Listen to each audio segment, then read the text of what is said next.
It's still a frozen tundra out there, folks. It's not as bad as it was, thankfully. But today, on my messy table here that I have left in disarray for several months on end because I haven't been able to get to it, today I have my new Russian Perst-4. This is the green laser version. I'll go ahead and do a demonstration here. Let me set it down so I don't blind myself by accident. Alright. As you can see there, it has a beautiful emerald green laser. And turn it off. See the light on the back's off. It's off. Yes, I bought the green laser. Here's the pressure switch for it. But I do not. I bought this in advance for the Bula M14 because I was paranoid, and still kind of am, to be honest, that with all the bullcrap going on in Russia, or Eastern Europe as well, that this will be outlawed. Well, not really outlawed, but banned from import because, you know, the situation over there is kind of hairy. I haven't really been keeping up on it. All I know is that there is a ceasefire in place right at the moment, and I don't know what Brandon and his administration of failure is going to do, but you know, I went ahead and nipped it in the ass and went ahead and bought another Perst-4. Physically, it is identical to the one that I have on my M70 over here. I'll compare them. Let me show you.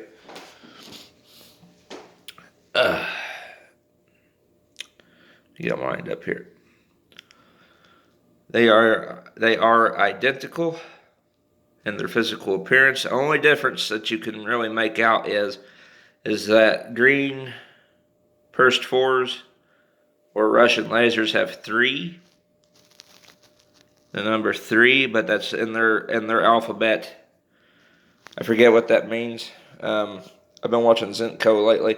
I forget what they meant, or what how 3 is pronounced in Russian, but that means green, and then K means red. I'll go ahead and turn this one on.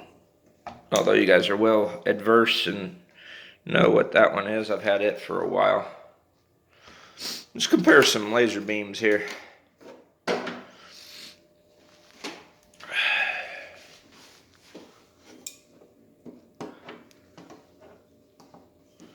that one on. Yeah, I think the green one is all the way up. Let me turn the red laser up.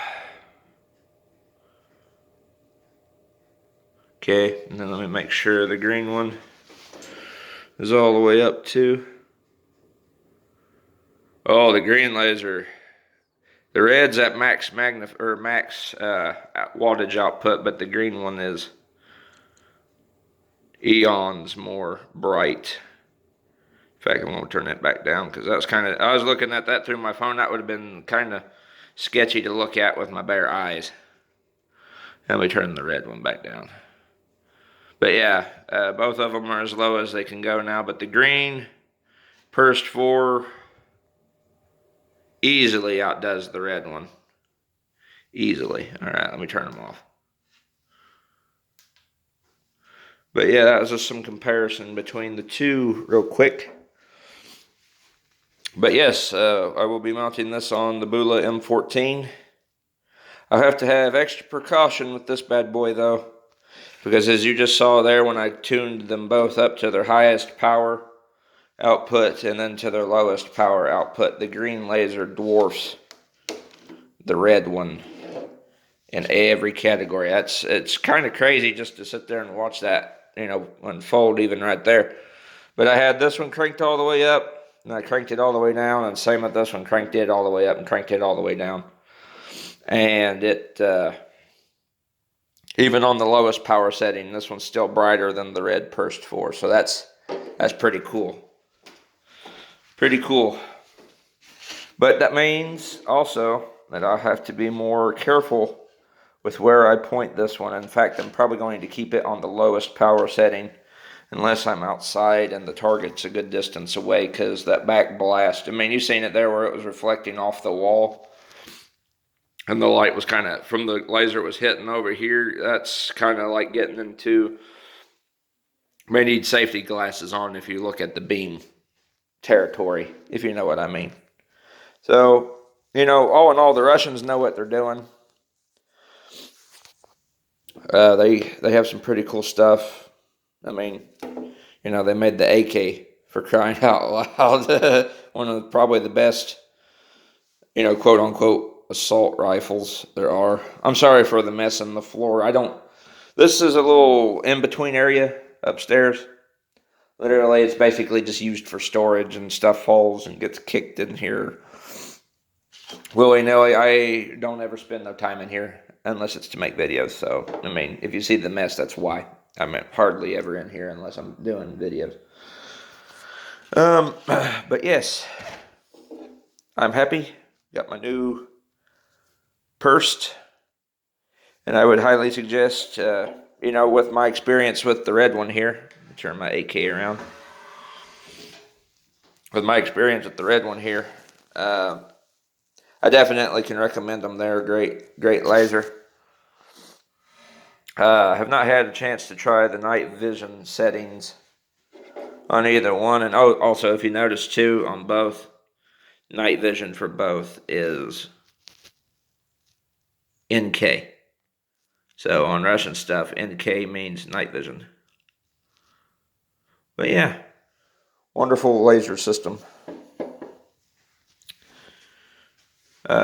Not too expensive either, although I will say this one was just a hair more expensive than the red one. But if that little demonstration on the wall didn't show why, you know, it's this one's a much more powerful laser for all intents and purposes. I'll just let y'all look at it real quick. And the beam can be turned on and off with these two buttons here, and the power can be fluctuated up or down with these two buttons. They come with CR123 batteries already installed. The one on my AK is the one that's been in it since I bought it. It came with the pressure pad, and that's got the turn dial to turn the power up and down, you know, from the pressure pad. You just turn this button. But I'm not going to get that out because I don't have my rifle to mount it to yet. In fact, I'm going to put this dude in storage until I get the new M14 bought. I may, when the weather heats up and I go out shooting more, I may put it on the AK, the M70, before I get the Bula, and test it out, see how it performs, you know, in the daylight downrange on target with the M70. But for the most part, I will be putting it in storage and waiting patiently until I get my M14 bought. Let's just hope we don't have no more bad weather, because that knocked me out of 2 days of work. Well, 3 days of work, because I couldn't work Friday because my county was in red, and it would have been unlawful for me to have tried to travel, you know, because it was only emergency vehicles only, so I had to get that excused. And that was kind of a nightmare in of itself, because I hadn't got back in the system yet at work. So when it did put me back in the system, it it took 19 hours of UPT. I was negative 19. That shit was a nightmare. But that's because the system didn't recognize the 2 days that were not worked, because the whole plant was shut down. So I had to go through the rigmarole of getting that straightened out. It's just been a hectic couple weeks on the work end of things, but, you know, it's paying off. I am buying more gun-related items. It's just taking me time to get back in the full swing of things. So, anyway, guys, it's been Pliskin by 51mm, and there'll be more videos of this laser and the red one to come as time goes. Catch you guys all in the next video.